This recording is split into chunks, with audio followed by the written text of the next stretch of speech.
everybody, welcome to another Chelsea update with me, Steve Hadlow. This week we look at Chelsea's exit at Everton last Saturday, and we look forward to the visit of West Ham United tomorrow, and we go back in the archives to a 70s game when we played West Ham United. So please join me for the Chelsea update.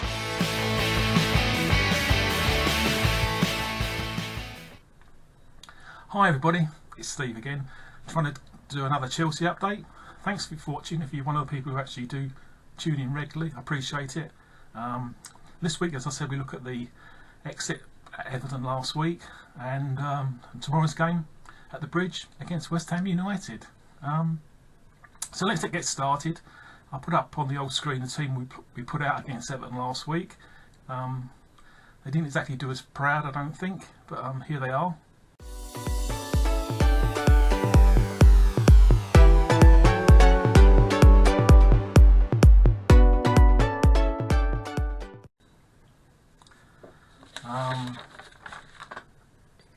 So Gus made changes in the second half when it was a 2-0 defeat. Lukaku, who we sold to them a couple of seasons ago, scored in the 77th minute and the 82nd minute. And of course, if you remember, for the sending off of Diego Costa in the second half in the 84th minute when he got the red card, when he looked to have bitten Barry, and Barry of course stood up and said, "No, he didn't bite me." And Barry, of course, he got a second yellow card and he got sent off in the 87th minute. So Chelsea lost in the 6th round of the FA Cup. So all we've got to play for now is the Premier League. So anyway, looking at the teams, during the game, Gus decided to make a few changes. Willian came off in the 73rd minute, looking a bit tired. 82nd minute, Remy actually came on instead of the usual Traore sub in the 82nd minute. And of course, John Terry made his 700th appearance for the club in the 85th minute. He played up front. Whether he plays tomorrow, I don't know. I was watching the press conference about a couple of hours ago, and Gus, everyone was getting on about Diego. One idiot from Sky even called him an idiot. Yeah, I thought, yeah, true, mate. You're an idiot as well. They don't even ask questions about the actual game. All they want to do is stir up the story. They're looking for headlines, Sky. And at one stage, the Chelsea PR guy actually stopped him and said, "Look, we're not here for all the Sky. Let somebody else ask the question," which is true. And thankfully, somebody asked a question about the game, asked about West Ham, Gus's relationship with Bilic. That's what should happen. But no, the Sky, they're not interested in the game. They want to quote. They want to get the big headlines. And the idiot who sits there asking the question, even Gus got fed up with him a little bit, I think, at one stage. So it was a 2-0 defeat. We're out, and now we have to look forward to the Premier League for the rest of the season.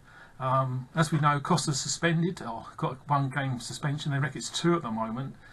He goes, and it could get even more according on game disrepute. I've also been reading a bit of gossip about Costa. One rumour was that Chelsea had agreed a 22 million fee to sell him back to Atletico Madrid at the end of the season. Still seems a low fee, 22 million, whatever the case. He wants to go back, I think, and it's going to happen. I don't know. Of course, Conte, rumours of that, with him coming. He's now going to step down after Euro 2016 and put 2 and 2 together. Most people are saying he's coming to Chelsea. But he wants to bring a massive staff with him. I'm worried about, who would be left over. He's not too happy with Emiliano, so he might get replaced by one of his experts to find new players. I think they need to look at the loan players. That's the first thing.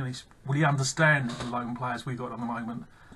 Christensen, who's doing well at Gladbach, he was going to stay for 2 seasons. There's rumours going around that they're bringing him back a season after his first season. Also, Quadrado, because he's doing well in Italy, again, Conte, he sees him every week.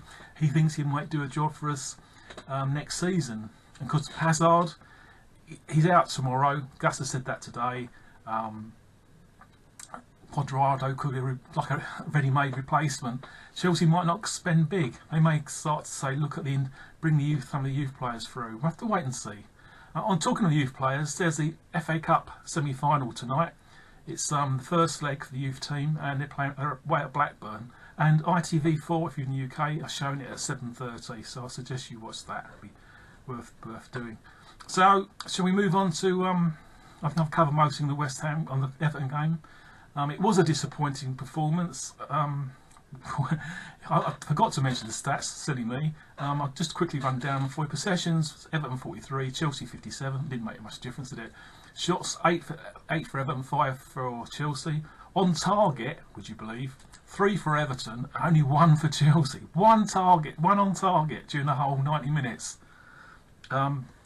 Corners 5 to 2, fouls 12 each. So, as I say, it was a bit of a disaster. Can I just say also, I was looking forward to watching it on BBC One. Unfortunately, they had Guy Mowbray and Martin Keown as the ex-Arsenal defender as the analysts, if you like.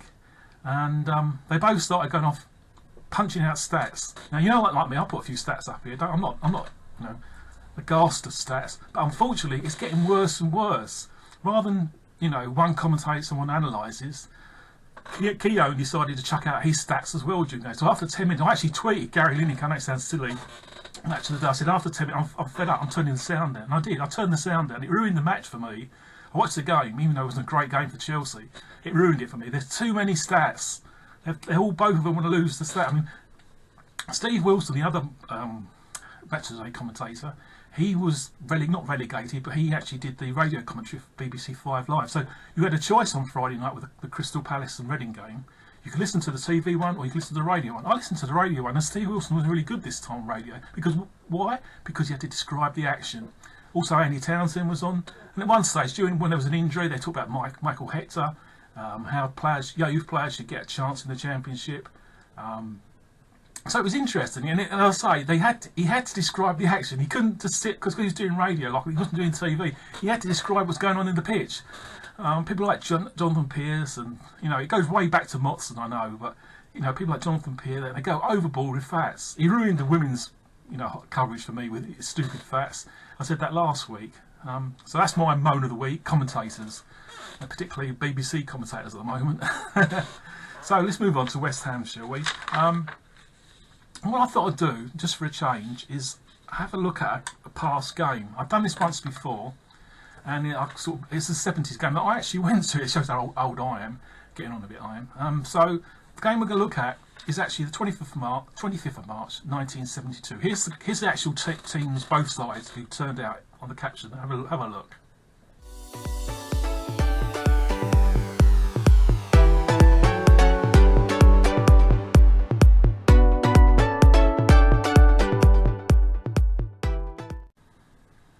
As you see, West Ham were quite star-studded. You know, Bonds, Lampard, that's Frank's dad, Bobby Moore, Jeff Hurst, they all were there.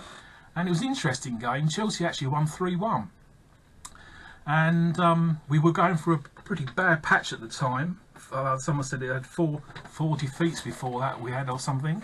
And it was an unusual lineup. I think Webby was playing up front with Ozzy, it looks like, in the lineup, if you have a look back again. And we won with 3-1.